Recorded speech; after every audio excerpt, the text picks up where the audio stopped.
के 32nd part में आप सभी का बहुत बहुत स्वागत है। जादूगरनी नूरशाह का जीवन बदलकर अब गुरुजी ढाका में पहुंचे। वहाँ एक अमीर जमींदार रहता था। बहुत सारी भूमि का स्वामी होने के कारण उसका नाम भूमिया था।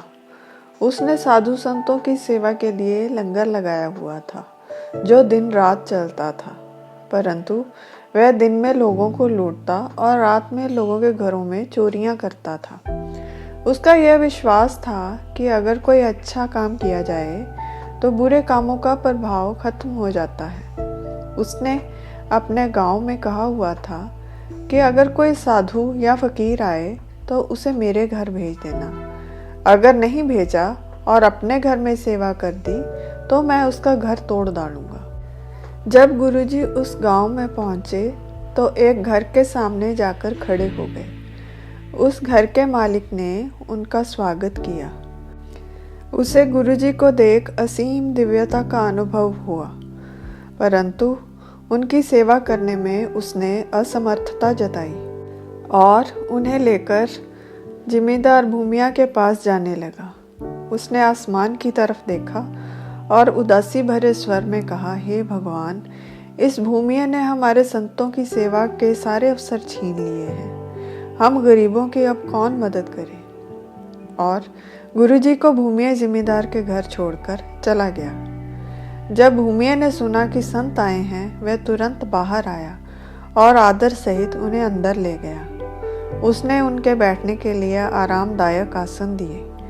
उसे गुरुजी से चुंबकीय आकर्षण महसूस हुआ। असीम शांति, स्थिरता उनके व्यवहार में झलक रही थी। उसने गुरुजी के सामने भोजन परोसा और अन्न ग्रहण करने के लिए आग्रह किया। गुरुजी ने उससे सहज ही पूछा, भाई, तुम क्या काम करते हो? भूमिया सोच में पड़ गया कि इनको सच बताऊं या झूठ। अगर इनसे झूठ बोला तो ये जान जाएंगे, अगर सच बोला तो सारी दुनिया को मेरे काम के बारे में पता चल जाएगा। उसके मन में यह द्वंद्व चल ही रहा था, परंतु गुरुजी की संगत का असर इतना हुआ कि उसने सब सच बोल दिया और कहा कि मैं एक चोर हूँ, परंतु एक बात है, मैं चोरी लूट अच्छे काम के लिए करता हूँ। मैंने लंगर लगाया हुआ है और कितने ही भूखे यहाँ से भरपेट भोजन करके जाते हैं। गुरुजी मुस्कुराए और कहा, भगवान तुम्हारा भला करे, तुमने सच जो बोला। भूमिया सच बोलने पर अपने आप पर ही हैरान था। उसने कहा, आज तक मुझसे ऐसा सवाल किसी ने नहीं किया, ना ही मैंने किसी को आज तक अपने काम के बारे में बताया है। संत जी, पता नहीं आपकी आंखों में क्या है जिसने मुझे सच बोलने पर मजबूर कर दिया।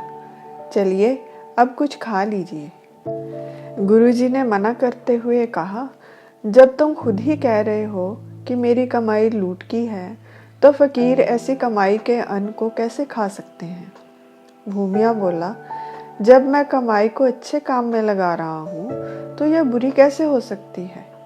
गुरुजी ने समझाया, जब तुम लोगों पर हमला करते हो तो वह दर्द से चिल्लाते हैं। इस धन के साथ कितने लोगों के दुख जुड़े हुए हैं, तो इससे तुम अच्छे परिणाम कैसे हासिल कर सकते हो? एक पूरे बीज को बीजा जाए तो पौधा बनता है।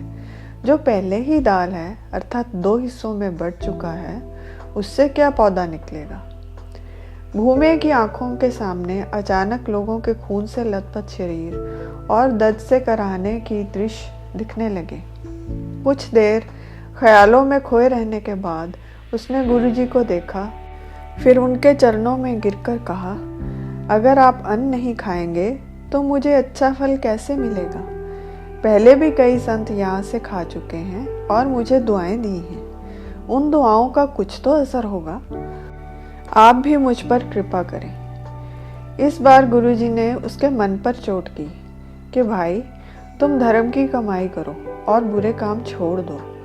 अमीरी जो लोगों के खून से रंगी हो, उसे सिर्फ दुआएं साफ नहीं कर सकती।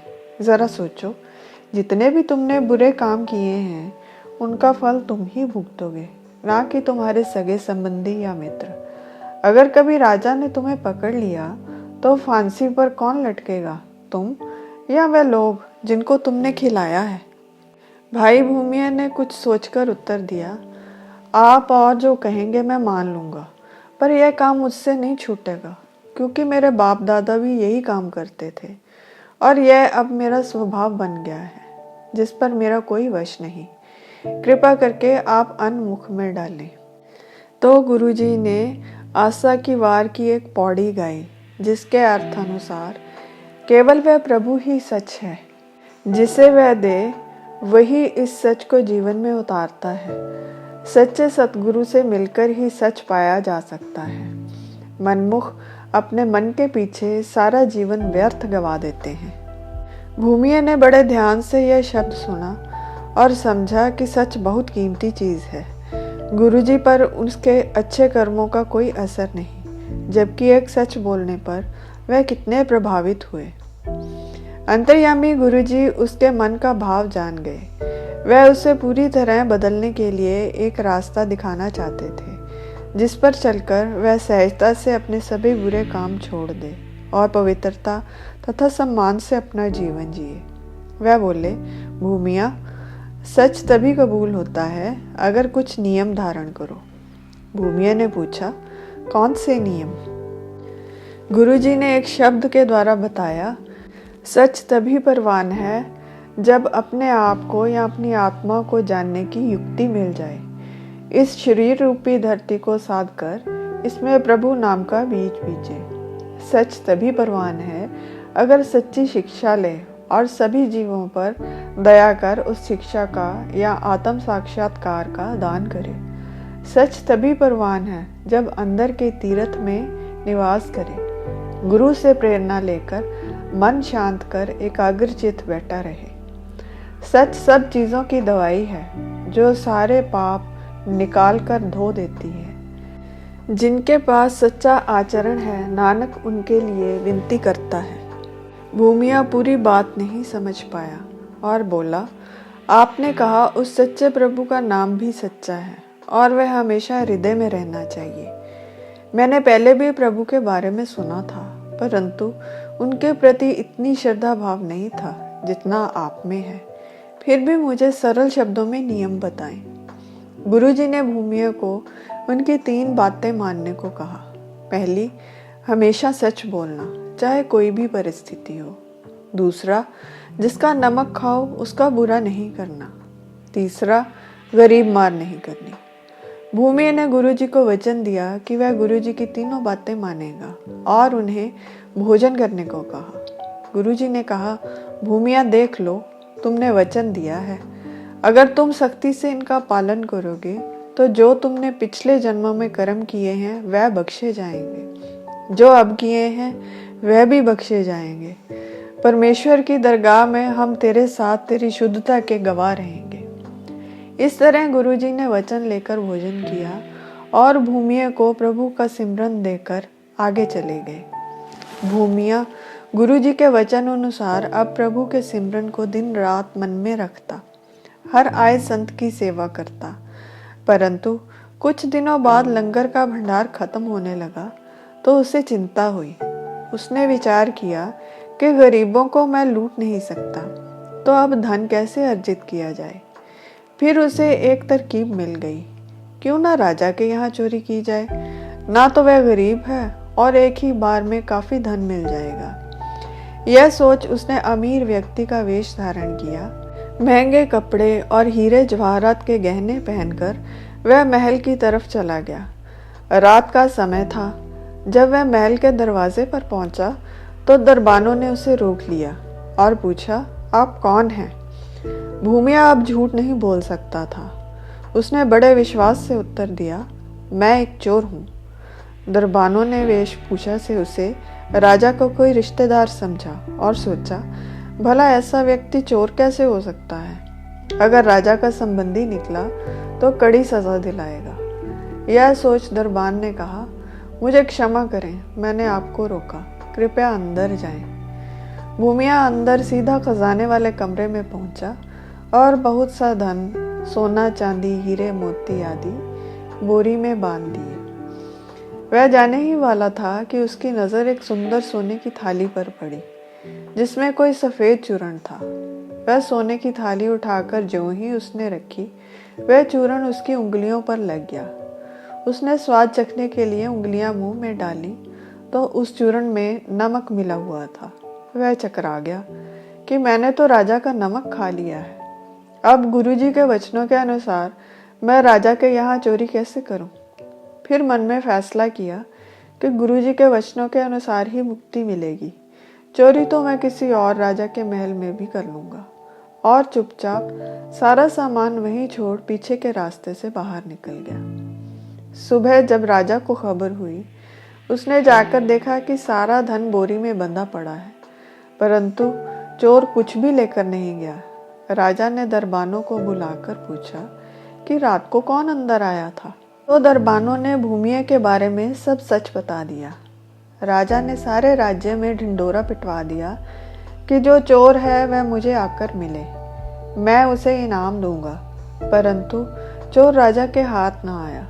गुस्से में राजा ने कहा, जो निकम्मे और बदमाश हैं उन्हें पीटो और पूछो। राजा की आज्ञा अनुसार सिपाही सभी गरीबों को मारने पीटने लगे। यह खबर भूमिया को भी मिली तो उसने सोचा, मुझे गुरुजी का हुक्म था कि गरीब मार नहीं करनी, पर यह सारे तो मेरी वजह से पीट रहे हैं। वह महल में पहुंचा और राजा से कहा, राजा जी, आप इन सभी गरीबों को छोड़ दें, मैं ही आपका चोर हूँ। मुझसे पूछिए, जो पूछना है मैं उत्तर दूंगा। राजा ने सभी गरीबों को छोड़ दिया और भूमिया से पूछा, सारा खजाना बांधकर तुम वहीं छोड़कर खाली हाथ क्यों चले गए? उस समय तुम्हारे मन में क्या आया? तो भूमिया ने गुरुजी की दिव्यता के बारे में, उनके उच्चारे शब्द और तीनों वचनों के बारे में सब कुछ बता दिया और कहा, आप मुझे कोई भी सजा दे सकते हैं, मैं तैयार हूँ। राजा भूमिया की सच्चाई जानकर हैरान रह गया। उससे भी ज्यादा इस बात पर हैरान था कि वह संत कितने ऊंचे होंगे जिन्होंने एक पक्के चोर को सुधारा, और भूमिया जिसने पूरी निष्ठा से उन वचनों का पालन किया। राजा ने कहा, धन्य है तुम्हारे गुरु और धन्य है तुम्हारी निष्ठा। फिर पूछा, तुम्हारे गुरु कौन है? भूमिया ने बताया, गुरु नानक देव जी। राजा को बड़ा अफसोस हुआ कि वह उस महान गुरु से नहीं मिल पाए। फिर भूमिया से कहा, तुम अपने अच्छे कर्मों के लिए भूमिया जिम्मेदार के रूप में जाने जाते थे, परंतु अब तुम्हारे नाम के साथ भूमिया चोर जुड़ गया है। यही तुम्हारी सजा है। तुमने गुरु के वचनों पर चलकर अपने आप को सुधारने की कोशिश की, इसलिए मैं तुम्हें अपना वजीर बनाता हूँ। कुछ दिन बीते, राजा ने भूमिया से कहा, तुम मुझे अपना सिख बना लो। भूमिया ने कहा, अगर सिख बनना है तो गुरु नानक देव जी के बनो। उनके नाम पर एक धर्मशाला बनवाओ जहाँ नित्य कीर्तन हो और गुरु का लंगर चले। गुरु जी तो सभी के मनों की जानने वाले हैं। जो कोई भी उनका सिमरन करता है उनकी सभी मनोकामना पूरी करते हैं। तो राजा ने वैसा ही किया और स्वयं रोज धर्मशाला में अपनी रानी के साथ जाकर कीर्तन सुनने लगा। आज की कथा बस यहीं तक। अगली वीडियो में राजा की मनोकामना कैसे पूरी हुई इसके बारे में वर्णन करेंगे। अनजाने में हुई किसी भी भूल के लिए हृदय से क्षमा, और मेरी इस वीडियो को देखने के लिए आप सभी का बहुत बहुत धन्यवाद।